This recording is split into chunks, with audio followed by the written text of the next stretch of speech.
전남 CBS는 조기에 치러질 가능성이 높아지고 있는 19대 대선을 앞두고 대선 예비주자들을 만나고 있습니다. 오늘은 촛불 민심의 대변자로 떠오르고 있는 더불어민주당 이재명 성남시장을 만나보겠습니다. 시장님 안녕하십니까? 네, 반갑습니다. 이재명입니다. 여기 광주 장애인 복지관인데요. 먼 길 오시느라 수고 많으셨습니다. 네, 뭐 아침 일찍 내려왔는데 그래도 저도 장애인이라 장애인 단체 사무실에서 또 인터뷰를 하니까 또 느낌이 색다릅니다. 예. 일반인들 잘 모르실 것 같은데 어떤 장애가 있습니까? 저는 아시는 분들은 일부 아시는데 남들 중고등학교 다닐 때 저는 어머니 손을 잡고 공장을 다녔던 소년 노동자 출신이고 또 공장에 다닐 때 여러 차례 산재 사고를 당한 일이 있어서 그 중에서 뭐 코, 귀 이런 데가 좀 아주 후유증이 남아 있고 특히 이제 팔이 이렇게 많이 휘었죠. 팔이 잘 안 펴진 분. 그렇네요. 네, 그래서 저도 장애인이라 장애인 정책에 대해서 관심도 좀 많은 편이고 또 마침 또 장애인 단체 사무실에서 인터뷰를 하게 되니까 색다르네요. 네. 좀 전에 들어온 소식인데요. 좀 전에 그 황교안 대통령 권한대행이 특검 연장을 수용하지 않겠다 이렇게 공식 발표를 했습니다. 어떻게 평가를 하십니까? 저는 뭐 이미 예상된 일이었고 99.9% 아마 불승인할 것이다라고 말씀드렸었죠. 황교안은 이미 박근혜 최순실 게이트의 사실상의 공범이고 당시에 박근혜 대통령의 탄핵 의결과 동시에 사실 동시에 탄핵이 되거나 최소한 사퇴했어야 될 책임자 중에 한 사람입니다. 특검이 계속 확대될 경우에 다른 재벌들에 대한 수사 또 관련 공무원에 대한 수사가 확대될 수밖에 없고 그게 확대되면 황교안 총리도 수사 대상이 될 가능성이 매우 높기 때문에 이미 예상된 일이었죠. 지금이라도 원래로 좀 되돌아가서 황교안 총리에 대한 탄핵이나 해임 이런 절차를 밟을 필요가 있습니다. 네. 그리고 하나 더 붙인다면 탄핵이 아니라 참 특검 연장에 대한 문제를 불승인할 것이 거의 확실한 황교안 총리의 선택에 맡겨놨던 것 자체가 문제고 나름 여소야대 국면에서 국민의 뜻을 받들어서 국회가 직권 상정을 하더라도 사실 특검 연장 법안을 통과시켰어야 맞습니다. 이것만큼 중요한 일이 어디 있겠습니까? 예. 자, 그럼 본격적으로 저희 지역 좀 말씀 여쭤보겠습니다. 지난 총선에서 이 호남 특히 이 광주 전남 쪽은 국민의당이 거의 압승을 했습니다. 한석 남겨놓고 다 국민의당이 압승을 했었는데 당시 그 더불어민주당의 패인은 무엇이었고 현재 그 조기 대선 가능성을 앞두고 이 호남의 민심 도대체 뭘 바라고 있다라고 생각을 하고 있습니까? 호남은 대한민국 민주주의 역사에서 매우 핵심적인 역할을 해왔으면서도 이 소위 민주정부 아래에서도 계속 일종의 차별을 받아왔던 게 분명한 역사적 사실입니다. 박정희 군사독재 정권 시절에는 군사독재를 합리화하기 위해서 지역을 분할 지배하는 그런 전략에 따라서 호남이 소외됐고 또 그나마 잠시 있었던 민주정부 아래에서도 소위 일종의 역차별이랄까 이런 것들이 있었던 게 분명합니다. 인사든 뭐 산업 배치 전략이든 여러 영역에서 자기 식구 챙긴다 소리를 들을까 봐서 사실 또 못했고 또 이런 것들이 축적되다 보니까 이제 민주정부 자체에 대한 불신도 쌓인 데다가 거기에 좀 더 더한다면 민주당이 보통 호남은 이제 잡아놓은 고기 취급하는 경향이 있었죠. 텃밭이라고 생각해서 특별한 배려도 하지 않고 당연히 어쩔 수 없이 찍을 것이다라고 하면서 주권자로 대접하고 존중한 게 아니라 그냥 표나 찍는 대상으로 취급했던 것에 대해서 우리 호남 민심이 그의 반기를 들고 정신 차리라고 매를 때린 그런 형국이라고 생각합니다. 지금도 저는 그게 크게 변하지는 않았다고 생각합니다. 이게 호남 민심이 그야말로 전적으로 민주당의 애정을 주지 못하는 것도 여전히 그런 경향성에서 벗어나지 못하고 있고 또 유력 정치인들의 그야말로 신중하지 못한 발언들로 다시 상처에 또 상처를 덧내는 그런 일이 반복되지 않나 그런 생각이 좀 듭니다. 좀 아쉽지요. 그래서 이번 촛불 국면도 어쩌면 저는 광주 정신의 연장선에 있다고 보는 사람인데 이 촛불 국면에서도 여전히 기존 그 부패 정치 세력들, 청산되어야 세력들과 무슨 뭐 대연정을 하겠다고 한다든지 또는 그 뿌리라고 할 수 있는 재벌들과의 관계에서 좀 미온적인 태도를 여전히 보인다든지 또는 촛불 국면에서도 탄핵하지 말자, 뭐 이선 후퇴 보장하자, 뭐 명예로운 퇴진 보장하자, 뭐 이런 식의 얘기로 계속 그런 것들이 여전히 우리 국민들에게 많은 실망을 주고 있는 것 같습니다. 그 전남이 현재 안고 있는 가장 큰 현안이 인구가 굉장히 많이 줄고 있고요. 이제 곧 190만 명이 무너진다는 얘기가 있고 또 고령화는 초고령화 사회로 가고 있습니다. 뭐 전남만의 문제는 아니겠지만 이런 고령화 문제, 또 지방의 인구 감소 문제 어떻게 좀 해결되는 생각하십니까? 뭐 고령화 문제는 대한민국 전체에 뭐 일관된 문제인 것 같고 또 이 농촌이 중심이 된 전남 지역 또는 전남북도 마찬가지죠. 다른 농촌 지역들이 이제 수도권 집중에 따라서 계속 젊은 인력이 수도권으로 집중되는 문제가 있습니다. 그것 때문에 결국은 이제 경제적 어려움도 또 겪게 되고. 근데 여기는 여러 가지 이제 복합적 원인이 있는데 첫째는 수도권과 지방 간의 불균형 성장 정책. 이것이 첫째 문제고, 두 번째는 이제 또 지역 중에서도 또 지역 간 차별이 생긴 데서 오는 문제들이 중첩되다 보니까 특히 전남, 광주, 전북 뭐 이런 지방 도시들이 특별히 많은 손해를 보고 있습니다. 문제는 결국 돈이죠. 돈이고 산업 입지나 이런 점들을 좀 각별히 지방에 분산시키는 정부의 적극적인 정책이 필요합니다. 그래서 분권과 자치가 좀 강화될 필요가 있죠. 똑같은 예산과 건한 잠재력이라도 좀 분산해서 골고루 사용될 경우가 훨씬 효율이 높아지는 게 사실이기 때문에 그렇습니다. 제가 이런 점 때문에 하나 각별히 준비한 정책이 사실 기본소득제도입니다. 그 설계된 내용에 의하면 농촌 지역과 노인 인구가 많은 지역이 더 혜택을 많이 보게 설계되어 있죠.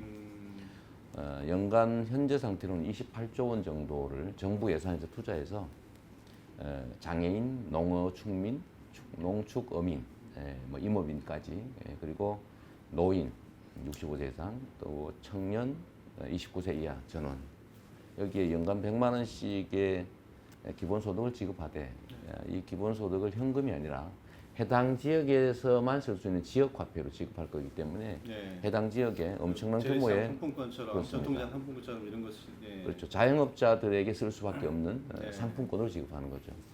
이렇게 하게 되면 강제로 매출이 일어나게 되고 해당 지역에 돈이 돌게 되면 해당 지역 경제가 좀 많이 좋아질 겁니다. 그런 정책들이 실제로는 대한민국에 없었죠. 전남만 해도 인구가 지금 170만? 190만이 이제 무너지는. 190만이면 약 저희가 국토보유세를 도입한 1인당 30만 원에 기본소득까지 더해지면 약 1조 6천억 정도가 이 지역에 매년 풀리게 되는데 상당히 큰 경제적 도움이 될 겁니다. 그리고 예를 들면 국가 정책을 시행하는데도 시군과 같은 이 지방 지역의 지원을 상대적으로 더 늘려줘야 됩니다. 예를 들면 저희가 계획하고 있는 출산할 경우에 아기사랑 주택이라고 하는 것을 30만 세대 정도 보급할 텐데 지방 도시에 대해서는 임대료 지원 금액을 더 늘리는 거죠. 그래서 지방 소도시들의 경우는 거의 임대료 부담이 없게, 서울 수도권은 좀 한 60% 정도 내게 이렇게 만들어서 정책 집행에서 지방 도시들이 좀 더 많은 혜택을 볼 수 있도록 만들어야 됩니다. 정부 정책을 전면적으로 사실은 이렇게 지역 간 균형을 맞추는, 수도권과 지방의 균형을 맞추는 방향으로 바꿔나가야죠. 전남이 다른 지역하고 다르게 차별화된 경쟁력이 있다면 어떤 분이 있다고? 지금은 계속 차별화된 경쟁력이 아니라 계속 쇠퇴해가는 측면들이 있는데 전남이 가지고 있는 기회 요인들을 최대한 살려나가야 되겠죠. 첫 번째는 뭐 역시 뛰어난 해양 수산 자연환경 이런 것들이 관광 산업으로 연계될 수 있도록 정부의 적극적인 좀 지원 정책이 필요할 것 같습니다.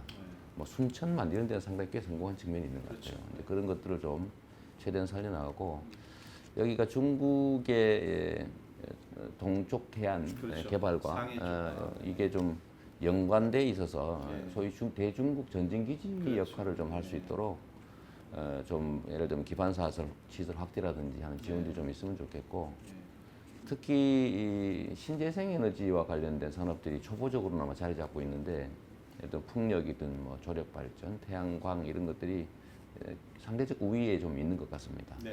그런 점들을 좀 더 자극하고 지원해서 정부의 정책적 배려가 있으면 아마 전남도 좀 더 나은 기회를 가질 수 있을 것 같습니다. 예. 거기에 더한다면 역시 저는 농업 정책이 되게 중요한데 네. 이 농업은 사실상 각 국가의 전략 산업이기도 한데 대한민국은 농업을 학대하죠.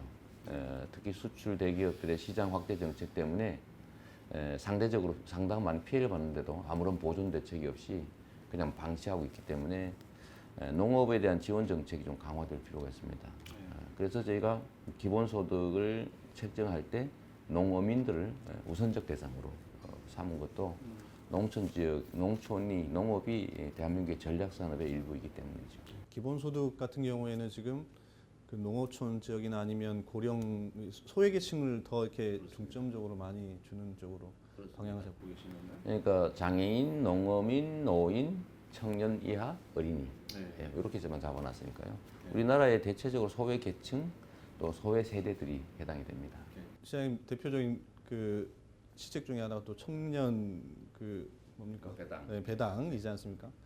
그러면서 또 최근에 제가 또 우리 성남시의 시정 중에 좀 잘했다고 좀 굉장히 그 주목할 만하다 싶은 것이 어제인가 제가 봤는데 모란시장 그걸 어떻게 정리하셨는지 궁금하더라고요. 여기 굉장히 그 시장 그 시민들하고 굉장히 갈등도 많으셨을 것 같고 그런데 어떻게 그걸 잘 풀어내셨는지. 모란 개시장에 예를 들면 개 보관 시설, 전시 시설 이런 것들을 철거하기로 해서 오늘부터 철거를 시작하는데 물론 어렵죠. 이게 하나의 일종의 전통 문화 중의 일부고 그들은 그렇죠. 또 생업이 달린 문제고 한데 그렇다고 이걸 합법적으로 보상할 길도 없고 그래서 이 문제에 대해서는 정말 아주 장시간의 논의를 통해서 서로 신뢰를 쌓고 저희가 할 수 있는 얼마나 걸리셨어요?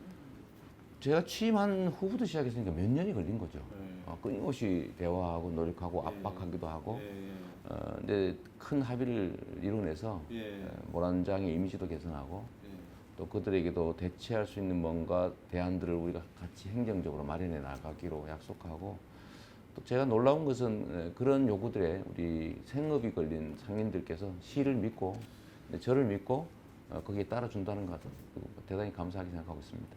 정말로 획기적인 일이라고 말해서 칭찬하고 있습니다. 나중에 대통령이 되시더라도 그렇게 이제 국가 안에서 갈등이 벌어질 때 그렇게 계속 끊임없이 대화하시면 그렇습니다.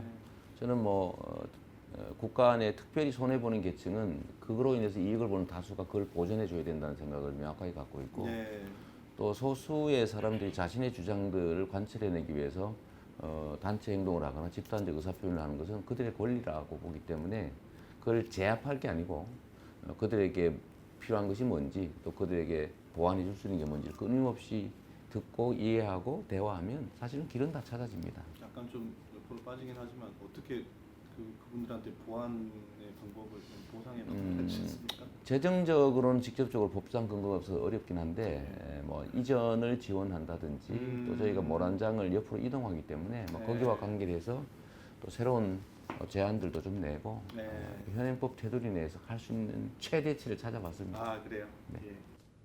지난해 말에 그 촛불 전국 때 한창 그 뜨거울 때 그때 좀 문재인 대표하고 어깨로 겨룰 만큼 지지율이 굉장히 급상승하셨고 이 광주 전남 안에서도 거의 비슷하셨어요. 근데 조금 지금 지지율이 약간 떨어지는 모습이 있고 그런 부분이 없지 않아 있는데요. 이 하락의 원인 어디 있다고 보시나요? 그때 당시의 지지율, 표면적 지지율 상승이 사실 좀 과대 포장된 측면이 있죠. 그때 당시는 과거를 청산하고 박근혜를 퇴진시키는 일에 제가 가장 앞장섰고 또 지금도 가장 뚜렷한 입장을 내고 있긴 하지만 탄핵 가결이 됨으로써 그 주제가 사실은 2차 주제가 된 거죠. 상대해야 명확한 적이 사라진 상태가 되니까 함께 싸웠던 저에 대한 기대들이 이제 다 이제 충분히 활용했다면 그렇고 충분히 이제 역할을 했으니까 이제 다음은 이제 미래에 관해서 대한민국 미래를 누가 감당할 수 있느냐가 주된 의제가 되다 보니까 미래를 과연 담당할 만한가에 대해서 검증이 다시 시작된 것 같습니다. 근데 저는 아직 저의 정책이나 비전이나 이런 것들을 저를 보여줄 기회는 없었죠. 그래서 이번 경선 국면에서 저에 대해서 국민들이 제대로 좀 봐주시고 저의 진정성과 그야말로 나름 성남시정으로 만든 실적 그리고 말을 바꾸지 않는 일관성, 뚜렷한 철학과 가치 뭐 이런 것들을 좀 봐주시면 또 제가 가지고 있는 그야말로 공정한 사회에 대한 열망, 그를 위한 헌신들을 검증하시면 저에 대한 지지는 도로 올라갈 것이라고 봅니다. 특히 하나 더 말씀드리면 경선은 5천만 국민이 여론조사로 한 게 아니죠. 그야말로 국민 5천만 중에 3, 4% 정도, 적게는 2, 3% 정도의 사람들이 참여해서 후보를 정하는 과정이기 때문에 적극적이고 능동적이고 또 이 후보가 또는 어떤 사람이 되어야 되는지를 선택하는 적극적 행동이기 때문에 기초단체장을 대한민국의 소위 국가 지도자 후보의 그 반열로 불러주신 우리 국민들의 그 열망은 그야말로 새로운 세상을 만들자. 그야말로 부정한 세상을 청산하고 공정한 나라 만들자라고 하는 열망을 가진 분들이세요. 그 열망을 가진 그 분들이 경선에 참여하면 저는 경선의 결과가 충분히 바뀔 수 있다고 봅니다. 제가 광주나 전남 뭐 여러 군데 또 전북 이런 데 다녀봐도 여론조사 지지율과는 현장은 전혀 다른 걸 제가 알 수 있었습니다. 그래서 저는 경선 과정에서 호남이 저를 선택해 주시면 그야말로 과거 세력들 같이 손을 잡으려는 사람도 아니고 또 필요에 따라서 태도와 입장을 바꾸는 원칙 없는 사람도 아니고 뚜렷한 원칙과 가치를 가지고 그야말로 불태전의 의지로 지금까지 살아왔는데 앞으로도 대한민국을 제 모든 것을 걸고 싸워서 공정한 나라 만들고 희망과 꿈을 나눌 수 있는 나라 만들 수 있다고 자부하기 때문에 호남이 선택하면 저는 제가 후보가 될 것이고 후보가 되면 대한민국이 바뀐다. 이 말씀 꼭 드리고 싶습니다. 일부에서 저보고 세력이 없지 않냐, 물려받은 유산이 없지 않냐라고 말씀하시는데 실제로 이 상속의 시대를 좀 끝내야 됩니다. 정치적 유산을 가지고 정치에서 박근혜 게이트가 발생했죠. 정치에서도 우리 사회에서 무수저 또는 흑수저들이 성공할 수 있어야 되는 것처럼 정치에서도 그야말로 실력과 실적만으로 평가받는 시대가 와야 된다고 생각합니다. 그래서 유산, 그다음에 세력 다 제외하고 민주당이 후보가 될 사람이니까 민주당이 곧 세력이고 재산 아닙니까? 그러면 그가 물려받은 것 다 제거하고 그가 가진 주변 세력 다 제거하고 한 개인의 역량만을 보고 판단한다면 저는 제가 선택될 수 있다고 믿고 그렇게 해야 실제로 그야말로 정치도 개척의 시대, 공정한 시대, 그야말로 흑수저도 성공할 수 있는 진정한 민주정치 그런 게 만들어지지 않냐 이렇게 생각합니다. 시장님이 되시면 정말 그 말씀하신 그 흑수저의 그런 성공 스토리가 완성이 되는 게 아닐까 그런 생각도 듭니다. 사회적으로도 제가 무수저로 지금까지 왔지만 정치에서도 사실은 무수저 아닙니까? 아무런 유산도 세력도 없지만 그래도 우리 국민들께서 아무것도 갖지 않지만 오로지 개인 이재명의 실력과 실적을 보고 지금까지 불러주신 것도 기적이기 때문에 앞으로도 이 기적을 마저 우리 호남 민심이 만들어주시면 결코 그 민심이 기대하는 바에 어긋나지 않는 어쩌면 제가 성남이 됐을 때 사람들이 기대한 것 이상의 성과를 낸 것처럼 대한민국의 변화도 제대로 만들어 볼 수, 충분한 준비가 되어 있습니다. 만약에 경선에서 떨어지면 그 탈당하셔가지고 출마를 하실 생각이냐?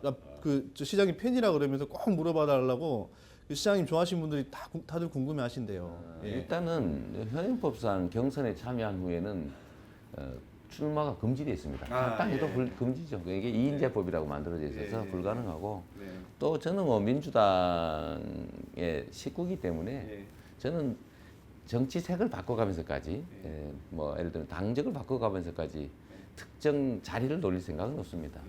저는 대통령이라고 하는 자리가 필요한 사람이 아니라 대통령이 갖고 있는 그 권한을 통해서 새로운 세상을 만드는 게 제 꿈이기 때문에 아니 경선에서 떨어지면 경선에서 된 사람 위해서 열심히 선거 지원하고 또 함께 가서 우리 팀이 이기기 위해서 노력해야지 자기가 졌다고 나가버리고 이러면 그건 정치가 아니죠. 전혀 그럴 가능성은 없으니까 걱정 않으셔도 됩니다. 시장님 그 전남 도민을 위해서 네. 내가 적임자다 이 말씀 네. 한번 해주십시오. 지금은 국민들이 촛불을 들고 그야말로 70년 적폐를 청산하고 공정한 나라를 만들자고 열심히 싸우고 있습니다. 공정한 나라를 만들기 위해서는 부패한 소수 기득권자들의 그야말로 그 기득권들을 깨 나가야 되는데 그 기득권자들과 인연이 깊거나 손을 잡은 사람들이 과연 그 기득권자들과 싸워서 다수의 많은 사람들에게 기회를 만들어 줄 수 있겠습니까? 네. 저는 그야말로 아무런 세력도 유산도 없지만 정말 단 저 혼자의 힘으로 우리 오로지 국민들과 함께 지금까지 나름의 성과를 만들어 왔습니다. 기득권과 치열하게 싸웠고 공정한 세상을 만들기 위해서 제 모든 것을 바쳐왔습니다. 저한테 기회를 주시면 호남이 선택하면 이재명은 민주당의 후보가 될 거고 대통령이 될 겁니다. 제가 대통령이 된다면 그 지위가 아니라 그 권한으로 지금 성남시에서 성남시정을 통해 만들었던 성과 이상의 정말 상상하기 어려운 새로운 나라, 공정한 나라, 그리고 많은 사람들이 행복을 누릴 수 있는 기회 공평한 나라를 만들어낼 겁니다. 여론조사 이런 거 믿지 마시고 여러분이 지원해 주시면 이재명이 후보가 된다 이렇게 믿으시고 많은 지원을 부탁드립니다. 열심히 대한민국을 위해서 많은 사람들의 사회적 약자들의 행복한 삶을 위해서 치열하게 노력하겠습니다. 감사합니다. 선생님 오늘 시간 많이 내주셔서 감사합니다. 네, 고맙습니다. 지금까지 이재명 성남시장 만나봤습니다.